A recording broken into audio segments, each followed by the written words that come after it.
J'ai une amie qui s'extasie sur cette intelligence artificielle qu'a créé la start-up et qui fait qu'on lui pose des questions, elle vous répond, mais surtout, elle peut vous filer des analyses, des études, etc. Et surtout, ce qui l'a émerveillée, c'est qu'elle le fait en fonction de votre identité.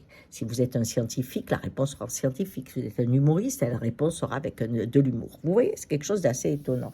Et donc, elle était en extase devant cette découverte, sans jusqu'où on va. Elle me dit, tu vois, à ce moment-là, chaque étudiant pourra être épaulé.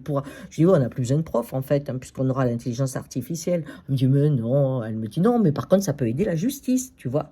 Parce que pour les petits délits, ça sera traité par ça sera facile. Et ça sera quand même beaucoup plus intéressant qu'un homme. Parce que un juge, il a bien sûr des centaines d'expériences. Mais là, l'intelligence artificielle, elle aura des milliards d'expériences. Donc, son analyse sera beaucoup plus forte.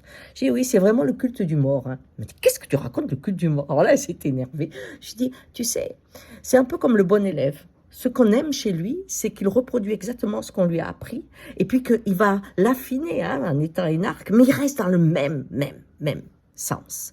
Alors que le créatif, généralement, hop, il sort. Hein, c'est le chemin très différent. Et heureusement qu'on a eu ces mauvais élèves qui ont fait évoluer le monde. Mais là, si on met dans le rouage de la vie cette intelligence artificielle qui, parce qu'elle va pouvoir analyser ce qui a été, eh bien, on est en train de créer un monde qui va tourner sur la mort, c'est-à-dire qui va se rigidifier, parce que la pensée ne pourra pas évoluer.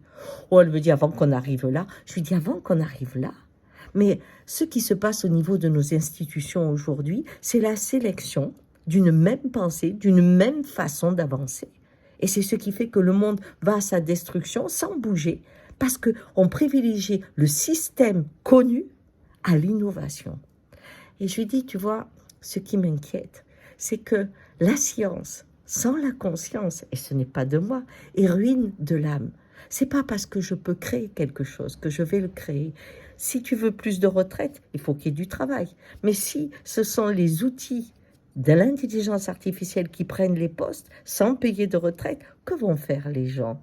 Alors d'un côté, on dit il nous manque du monde, et d'un autre côté, tous les jours, on crée des outils pour évincer l'être humain et pour favoriser le culte du mort. Et c'est ça qui me désespère, c'est que les créatifs, les imaginatifs vont être exclus de la vie, et ça, c'est la fin de l'évolution. Ciao!